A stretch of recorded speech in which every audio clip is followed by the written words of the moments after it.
Life is complex. Join us for the simple gifts of wisdom, love, and delight in the written word.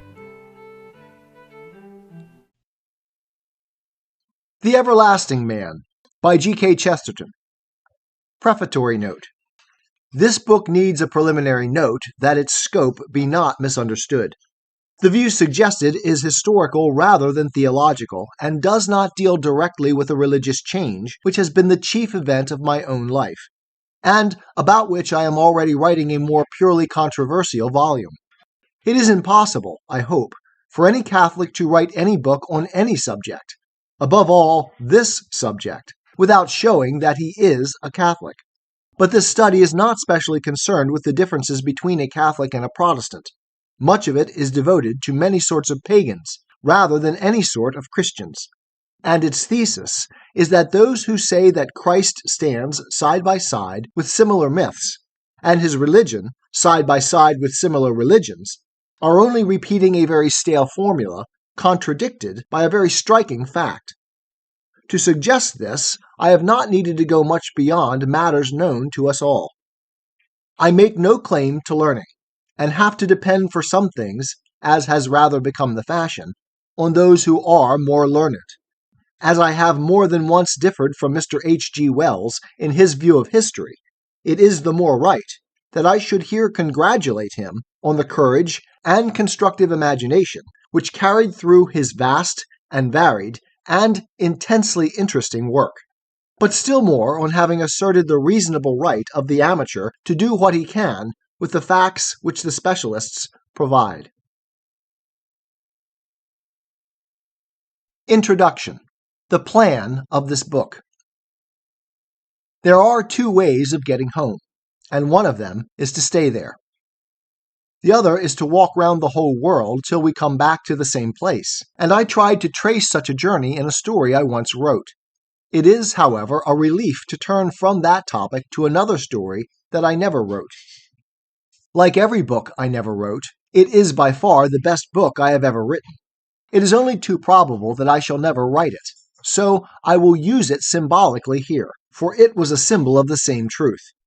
I conceived it as a romance of those vast valleys with sloping sides, like those along which the ancient White Horse of Wessex are scrawled along the flanks of the hills. It concerned some boy whose farm or cottage stood on such a slope, and who went on his travels to find something, such as the effigy and grave of some giant. And when he was far enough from home, he looked back and saw that his own farm and kitchen garden, shining flat on the hillside, like the colors and quarterings of a shield, were but parts of some such gigantic figure on which he had always lived, but which was too large and too close to be seen. That, I think, is a true picture of the progress of any real independent intelligence today, and that is the point of this book. The point of this book, in other words, is that the next best thing to being really inside Christendom is to be really outside it. And a particular point of it is that the popular critics of Christianity are not really outside it. They are on a debatable ground, in every sense of the term. They are doubtful in their very doubts. Their criticism has taken on a curious tone, as of a random and illiterate heckling. Thus they make current an anti-clerical cant as a sort of small talk. They will complain of parsons dressing like parsons, as if we should be any more free if all the police who shadowed or collared us were plainclothes detectives. Or they will complain that a sermon cannot be interrupted, and call a pulpit a coward's castle, though they do not call an editor's office a coward's castle.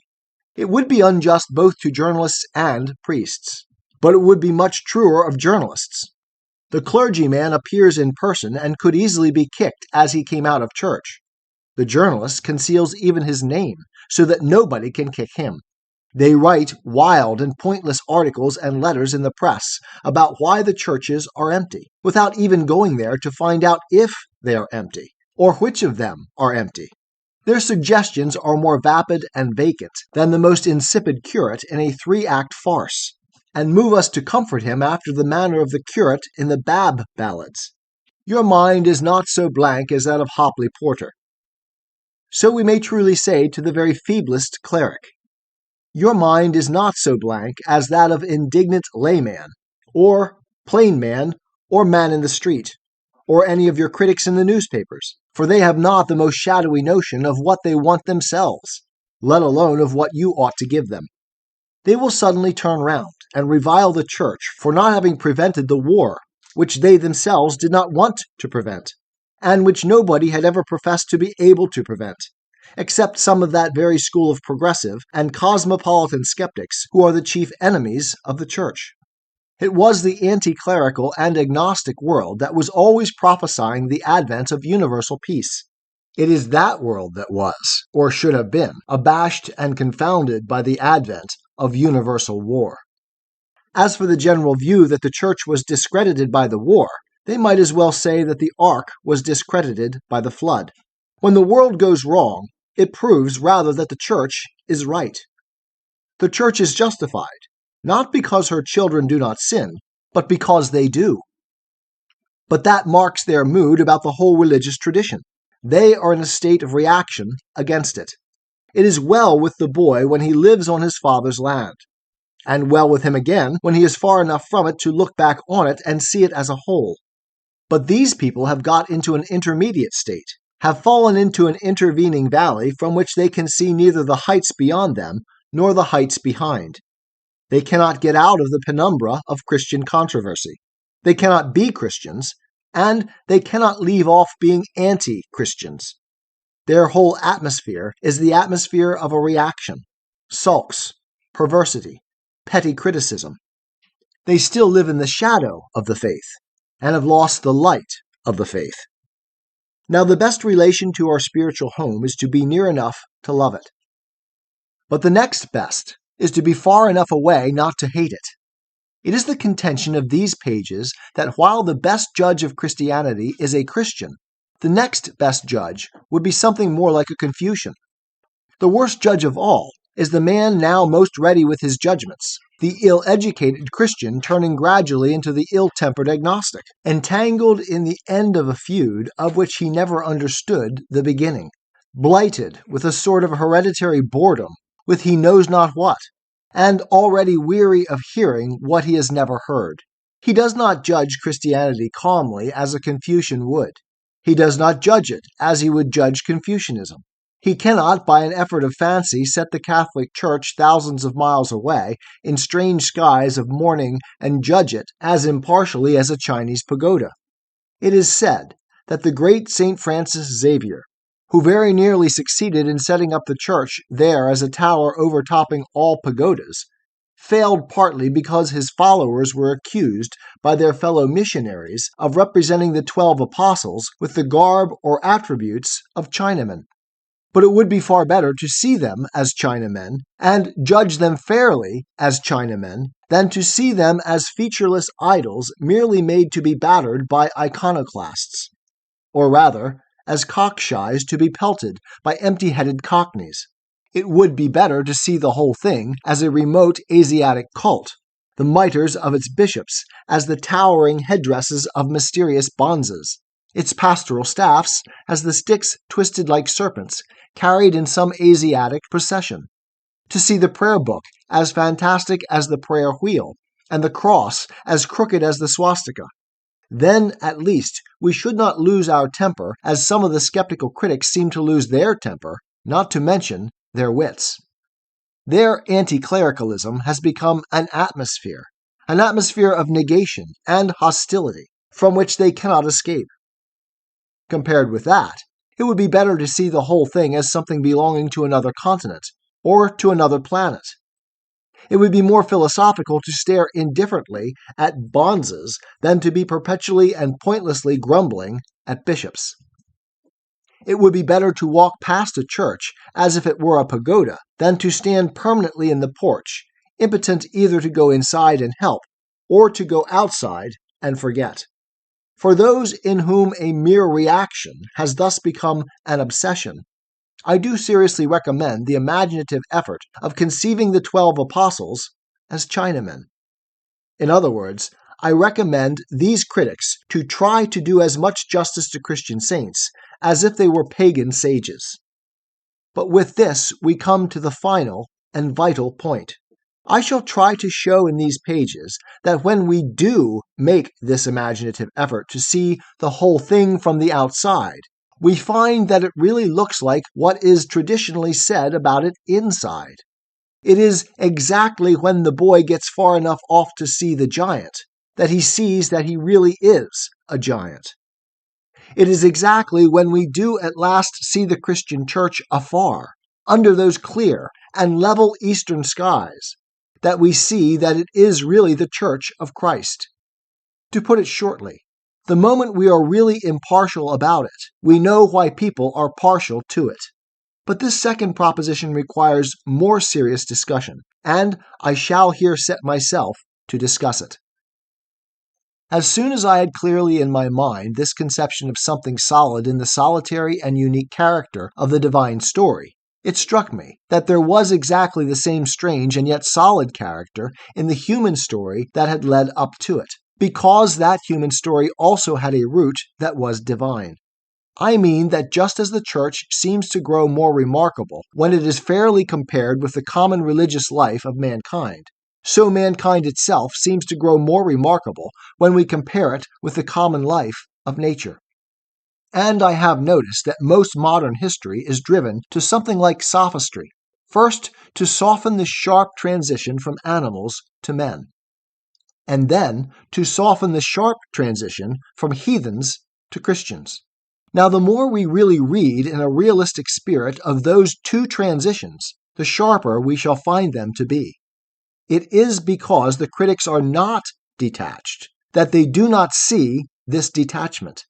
It is because they are not looking at things in a dry light that they cannot see the difference between black and white. It is because they are in a particular mood of reaction and revolt that they have a motive for making out that all the white is dirty gray, and the black not so black as it is painted. I do not say there are not human excuses for their revolt. I do not say it is not in some ways sympathetic. What I say is that it is not in any way scientific. An iconoclast may be indignant. An iconoclast may be justly indignant. But an iconoclast is not impartial.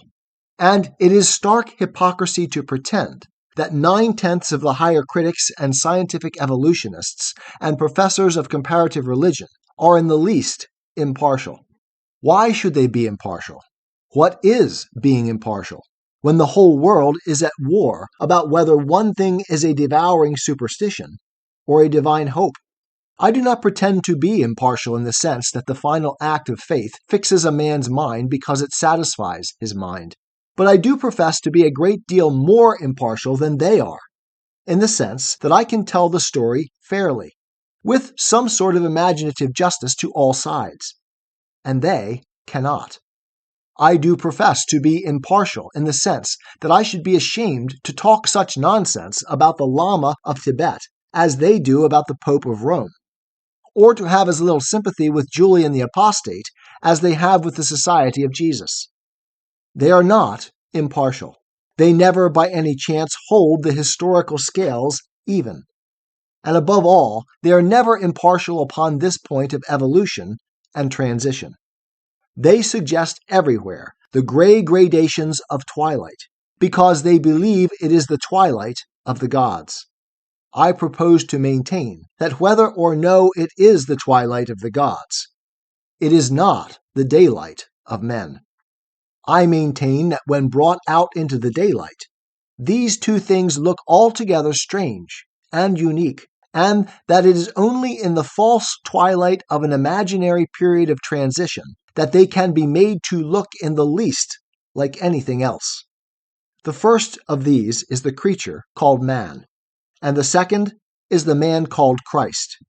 I have therefore divided this book into two parts, the former being a sketch of the main adventure of the human race insofar as it remained heathen, and the second a summary of the real difference that was made by it becoming Christian. Both motives necessitate a certain method, a method which is not very easy to manage, and perhaps even less easy to define or defend. 'Tis the gift to be simple. 'Tis the gift to be free. 'Tis the gift to come down where we ought to be.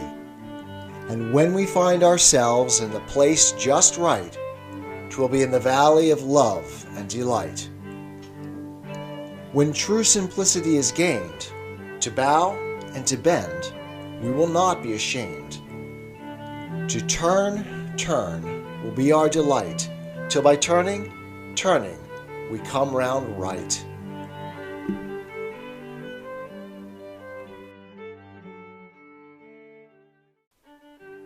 Life is complex. Join us for the simple gifts of wisdom, love, and delight in the written word.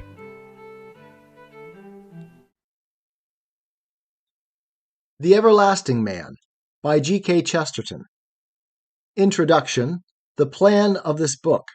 Part 2. In order to strike, in the only sane or possible sense, the note of impartiality, it is necessary to touch the nerve of novelty. I mean that in one sense we see things fairly when we see them first. That, I may remark, in passing, is why children generally have very little difficulty about the dogmas of the Church. But the Church, being a highly practical thing for working and fighting, is necessarily a thing for men, and not merely for children. There must be in it for working purposes a great deal of tradition, of familiarity, and even of routine. So long as its fundamentals are sincerely felt, this may even be the saner condition. But when its fundamentals are doubted, as at present, we must try to recover the candor and wonder of the child, the unspoilt realism and objectivity of innocence. Or if we cannot do that, we must try at least to shake off the cloud of mere custom and see the thing as new, if only by seeing it as unnatural. Things that may well be familiar, so long as familiarity breeds affection, had much better become unfamiliar when familiarity breeds contempt. For in connection with things so great as are here considered, whatever our view of them, contempt must be a mistake. Indeed, contempt must be an illusion. We must invoke the most wild and soaring sort of imagination, the imagination that can see what is there. The only way to suggest the point is by an example of something, indeed of almost anything, that has been considered beautiful or wonderful. George Wyndham once told me that he had seen one of the first aeroplanes rise for the first time, and it was very wonderful. But not so wonderful as a horse allowing a man to ride on him. Somebody else has said that a fine man on a fine horse is the noblest bodily object in the world. Now, so long as people feel this in the right way, all is well. The first and best way of appreciating it is to come of people with a tradition of treating animals properly, of men in the right relation to horses. A boy who remembers his father who rode a horse, who rode it well and treated it well, will know that the relation can be satisfactory and will be satisfied. He will be all the more indignant at the ill treatment of horses because he knows how they ought to be treated. But he will see nothing but what is normal in a man riding on a horse. He will not listen to the great modern philosopher who explains to him that the horse ought to be riding on the man. He will not pursue the pessimist fancy of Swift and say that men must be despised as monkeys and horses worshipped as gods, and horse and man together making an image that is to him human and civilized. It will be easy, as it were, to lift horse and man together into something heroic or symbolical, like a vision of St. George in the clouds. The fable of the winged horse will not be wholly unnatural to him, and he will know why Ariosto set many a Christian hero in such an airy saddle, and made him the rider of the sky. For the horse has really been lifted up along with the man in the wildest fashion in the very word we use when we speak of chivalry. The very name of the horse has been given to the highest mood and moment of the man, so that we might almost say that the handsomest compliment to a man is to call him a horse. But if a man has got into a mood in which he is not able to feel this sort of wonder, then his cure must begin right at the other end. We must now suppose that he has drifted into a dull mood, in which somebody sitting on a horse means no more than somebody sitting on a chair. The wonder of which Wyndham spoke the beauty that made the thing seem an equestrian statue, the meaning of the more chivalric horseman, may have become to him merely a convention and a bore. Perhaps they have been merely a fashion. Perhaps they have gone out of fashion. Perhaps they have been talked about too much, or talked about in the wrong way. Perhaps it was then difficult to care for horses without the horrible risk of being horsey. Anyhow, he has got into a condition when he cares no more for a horse than for a tow horse. His grandfather's charge at Balaclava seems to him as dull and dusty as the album containing such family portraits. Such a person has not really become enlightened about the album. On the contrary, he has only become blind with the dust. But when he has reached that degree of blindness, he will not be able to look at a horse or a horseman at all until he has seen the whole thing as a thing entirely unfamiliar and almost unearthly. Out of some dark forest, under some ancient dawn, there must come towards us, with lumbering yet dancing motions, one of the very queerest of the prehistoric creatures. We must see for the first time the strangely small head set on a neck not only longer but thicker than itself, as the face of a gargoyle is thrust out upon a gutter spout, the one disproportionate crest of hair running along the ridge of that heavy neck like a beard in the wrong place. The feet, each like a solid club of horn, alone amid the feet of so many cattle, so that the true fear is to be found in showing not the cloven, but the uncloven hoof. Nor is it mere verbal fancy to see him thus as a unique monster. For in a sense, a monster means what is unique, and he is really unique. But the point is that when we thus see him, as the first man saw him, we begin once more to have some imaginative sense of what it meant when the first man rode him. In such a dream, he may seem ugly, but he does not seem unimpressive. And certainly that two-legged dwarf who could get on top of him will not seem unimpressive. By a longer and more erratic road, we shall come back to the same marvel of the man and the horse. And the marvel will be, if possible, even more marvelous. We shall have again a glimpse of St. George, the more glorious because St. George is not riding on the horse, but rather riding on the dragon.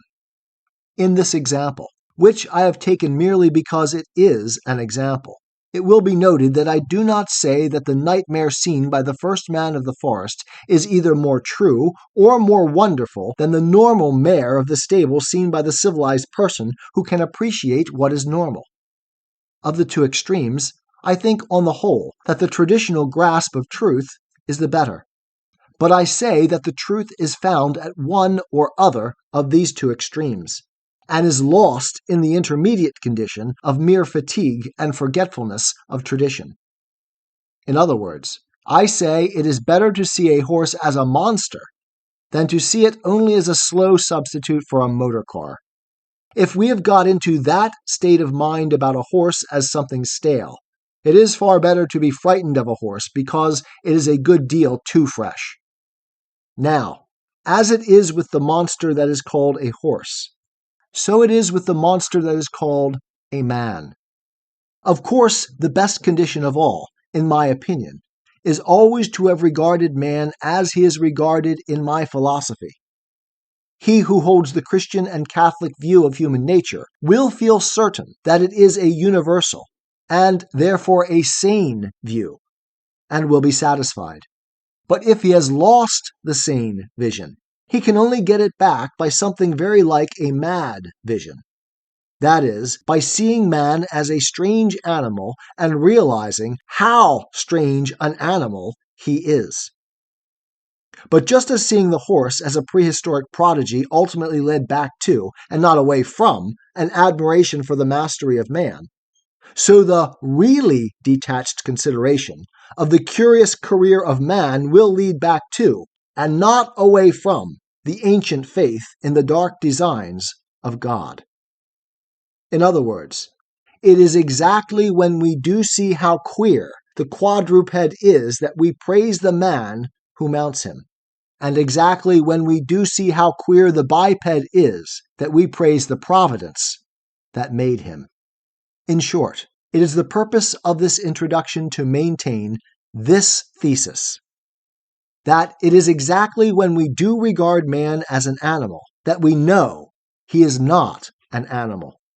It is precisely when we do try to picture him as a sort of horse on its hind legs that we suddenly realize that he must be something as miraculous as the winged horse that towered up into the clouds of heaven. All roads lead to Rome. All ways lead round again to the central and civilized philosophy, including this road through Elfland and topsy-turvydom. But it may be that it is better never to have left the land of a reasonable tradition, where men ride lightly upon horses and are mighty hunters before the Lord. So also, in the specially Christian case, we have to react against the heavy bias of fatigue. It is almost impossible to make the facts vivid, because the facts are familiar. And for fallen men, it is often true that familiarity is fatigue. I am convinced that if we could tell the supernatural story of Christ word for word as of a Chinese hero, call him the Son of Heaven instead of the Son of God, and trace his rayed nimbus in the gold thread of Chinese embroideries or the gold lacquer of Chinese pottery instead of in the gold leaf of our own old Catholic paintings, there would be a unanimous testimony to the spiritual purity of the story.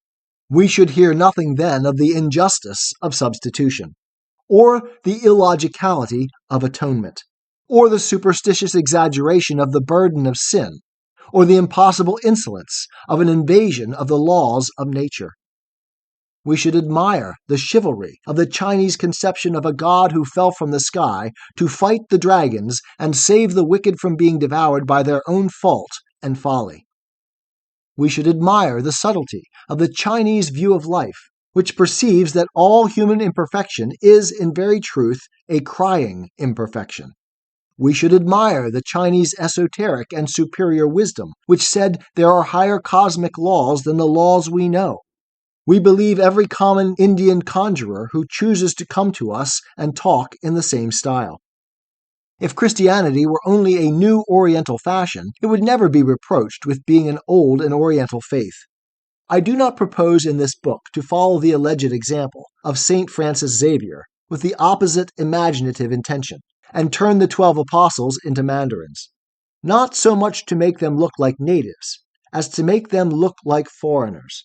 I do not propose to work what I believe would be a completely successful practical joke, that of telling the whole story of the gospel and the whole story of the church in a setting of pagodas and pigtails, and noting with malignant humor how much it was admired as a heathen story in the very quarters where it is condemned as a Christian story. But I do propose to strike wherever possible this note of what is new and strange. And for that reason, the style even on so serious a subject may sometimes be deliberately grotesque and fanciful. I do desire to help the reader to see Christendom from the outside in the sense of seeing it as a whole, against the background of other historical things, just as I desire him to see humanity as a whole against the background of natural things. And I say that in both cases, when seen thus, they stand out from their background like supernatural things. They do not fade into the rest with the colors of Impressionism. They stand out from the rest with the colors of heraldry, as vivid as a red cross on a white shield, or a black lion on a ground of gold. So stands the red clay against the green field of nature, or the white Christ against the red clay of his race. But in order to see them clearly, we have to see them as a whole. We have to see how they developed, as well as how they began. For the most incredible part of the story is that things which began thus should have developed thus. Anyone who chooses to indulge in mere imagination can imagine that other things might have happened, or other entities evolved. Anyone thinking of what might have happened may conceive a sort of evolutionary equality. But anyone facing what did happen must face an exception and a prodigy. If there was ever a moment when man was only an animal, we can, if we choose, make a fancy picture of his career transferred to some other animal. An entertaining fantasia might be made in which elephants built in elephantine architecture, towers and turrets like tusks and trunks, cities beyond the scale of any colossus. A pleasant fable might be conceived in which a cow had developed a costume and put on 4 boots and 2 pairs of trousers. We could imagine a super monkey, more marvelous than any superman, a quadrumanous creature, carving and painting with his hands and cooking and carpentering with his feet. But if we are considering what did happen, we shall certainly decide that man has distanced everything with a distance like that of the astronomical spaces, and a speed like that of the still thunderbolt of the light. And in the same fashion, while we can, if we choose, see the church amid a mob of Mithraic or Manichaean superstitions squabbling and killing each other at the end of the empire, while we can, if we choose, imagine the church killed in the struggle and some other chance cult taking its place, we shall be the more surprised, and possibly puzzled, if we meet it 2,000 years afterwards rushing through the ages as the winged thunderbolt of thought and everlasting enthusiasm, a thing without rival or resemblance, and still as new as it is old. 'Tis the gift to be simple, 'tis the gift to be free, 'tis the gift to come down where we ought to be, and when we find ourselves in the place just right, 'twill be in the valley of love and delight. When true simplicity is gained, to bow and to bend, we will not be ashamed. To turn will be our delight, till by turning, we come round right.